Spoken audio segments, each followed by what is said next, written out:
chronic bronchitis, and she has tachycardia and tachypnea. What is her heart rate right now?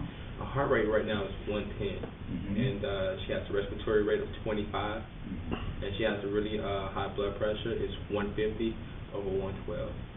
Okay. So just the patient. Does the patient have any other complaints? You know what? She's been experiencing ankle edema, and she has wheezing. Inspiratory or expiratory? She's experiencing expiratory wheezing. Okay. So just any chest pain? There's no chest pains at all. There's no fever. Okay. How long does the patient have these symptoms? She's been experiencing this for about a good 4 weeks now. No fever, nothing like this? No fever. Okay. So does the patient smoke, or the patient has a history of smoking? You know what? She has a history of smoking. She stopped smoking 5 years ago. Did you do any ABGs on this patient? Yes, Dr. Jones. We did ABGs on Veronica. She has the pH of 7.3. She has the PCO2 50. And she has the HCO3 of 28. Okay, so just we can say that the patient has compensated respiratory acidosis. That's correct. Okay, what is her saturation? Her saturation is actually pretty low. It's 86. She has a saturation of 86. Okay, so this patient has hypoxemia. Does the patient take any medication right now? Yes, I have a list of prescriptions that she's taking. She's been prescribed atenolol. Atenolol? Atenolol. What is the dosage? It's 50 milligrams per day. 50 milligrams, okay. She's taking Basotec at 10 milligrams per day. 10 milligrams, okay. And she's, I want to prescribe a metered-dose inhaler, Adjuvant, 2 puffs a day.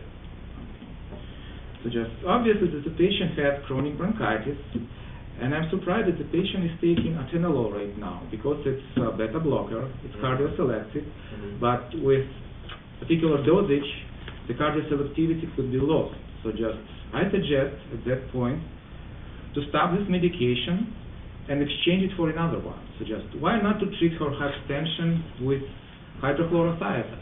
So just we can start her on 12.5 milligrams per day. Also, you mentioned Basotec. Basotec is ACE inhibitor, so just it might cause, in some patients, dry cough. So just patient has dry cough, we don't know whether or not it's a side effect of this medication. So just I suggest to change this medication. For example, let's put the patient on calcium channel blocker, such as verapamil. So just to reduce her heart rate, and also it will work on her blood. I suggest to start her on verapamil, 80 milligrams, 3 times a day. I agree that the patient needs Atrovent right now, tiotropium bromide. So just, what do you think about oxygen? I suggest to put this patient on nasal cannula with flow 4 liters per minute, for example. What do you think about this? Well, Dr. Jones, I suggest that we put her on a simple mask at 8 liters per minute. You know, I think that'd be appropriate for the situation. Why do you think so? Just why it's better than nasal cannula? Well, in this situation, she's experiencing hypoxemia. She has a low saturation of 86. You know, so the simple mask at 8 liters per minute, I think it will be appropriate for the situation. To get her saturation back at 93. Okay, so just I agree with you. So let's put her on simple mask with flow 6 or 8 liters per minute. So just to put her saturation back above 90. Okay. Okay? All right. Thanks a lot, Doc. You're welcome. Okay. Bye. Bye. Come in. Hi, Dr. Andres, how are you? Mr. Washington, how's your patient? You know what? She suffered from chronic bronchitis, you know, and she has a little bit of wheezing and ankle edema too. That sounds like COPD, chronic obstructive pulmonary disorder, which are, you know, bronchitis, bronchiectasis, asthma, emphysema. You know what I want to prescribe here is an anticholinergic.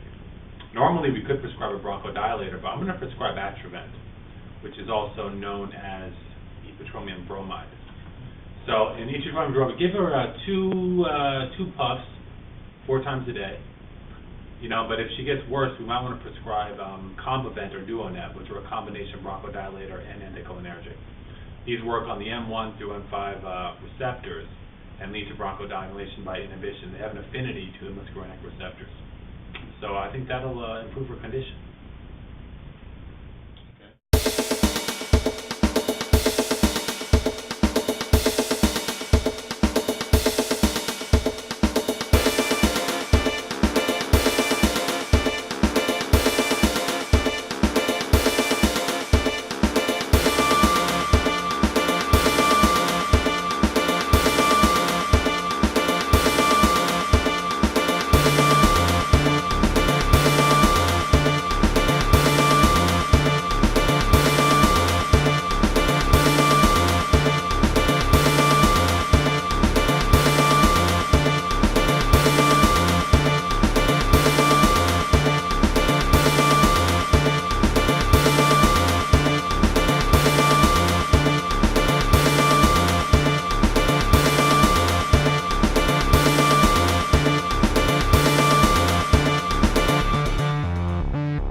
Dr. Hendricks, you prescribe these medications, but are there any effects that come, side effects?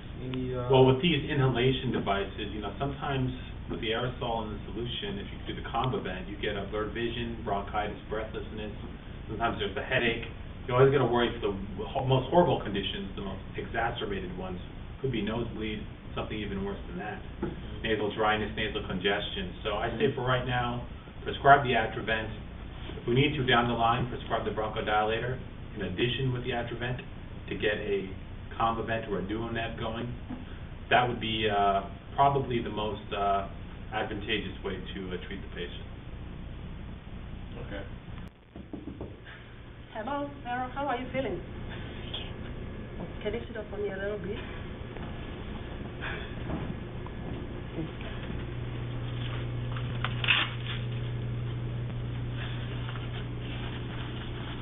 Can't breathe. Can you please call the doctor? Can you please call the doctor? I will.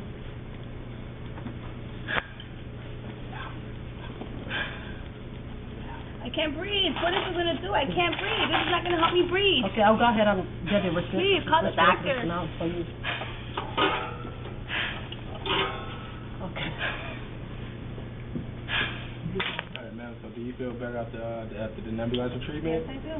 You do? A lot better. Okay, so this is your metered-dose inhaler. This is what we're prescribing to you today. All right, so I'm going to instruct you how to use it. So I'm going to shake this up. I'm going to warm it to body temperature first, okay? Shake this up. Check your boot, make sure there's nothing in here. What's that for?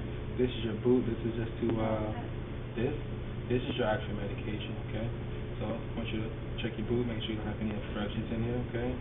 I want you to clean this out daily, all right? Okay. All right, so I want you to place this inside of here, inside of your boot, okay? Please don't try to use this without your spacer. This is a spacer. It allows you to get more of the medication, okay? So when you spray your medication, your metered-dose inhaler into this, it's going to hold the medication in here. In your next breath, you should be able to inhale all of that medication and allow it to get down into your lungs, okay? All right, so try not to let the medication sit inside of this spacer too long, all right? Okay. And that's pretty much it. I want to just take it one time. I want you to show me that you understand how to use it.